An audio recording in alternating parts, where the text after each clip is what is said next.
ভারতীয় সীমান্তরক্ষী বাহিনী বিএসএফের পুশিন তৎপরতা নিয়ে দেশের বিভিন্ন সীমান্তবর্তী জেলাগুলোতে কমছে না উদ্বেগ।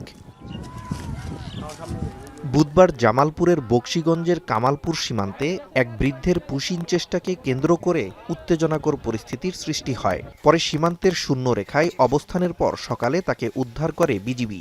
সামাজিক যোগাযোগ মাধ্যমে একটি ভিডিও ছড়িয়ে পড়ার পর পরিবারের সদস্যরা পরিচয় নিশ্চিত করলে তাকে উদ্ধার করা হয়।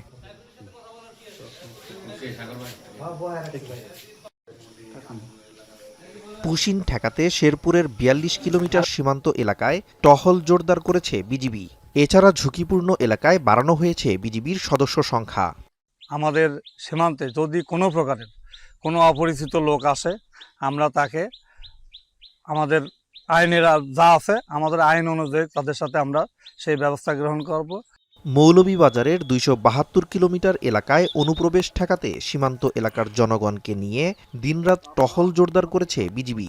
তবে নতুন করে সীমান্ত দিয়ে কোনো পুশিনের ঘটনা ঘটেনি।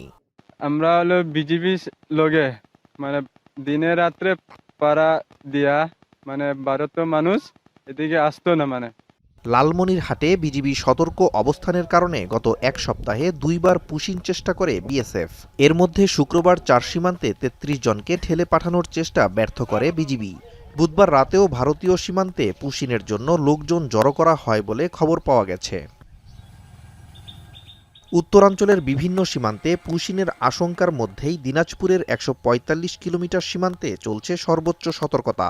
সীমান্তে আপাতত পরিস্থিতি শান্ত, তবে সম্ভাব্য যে কোনো পুশিন ঠেকাতে সীমান্ত জুড়ে সতর্ক অবস্থানে রয়েছে বিজিবি। নাজমুস সাকিব, সামি, এখন।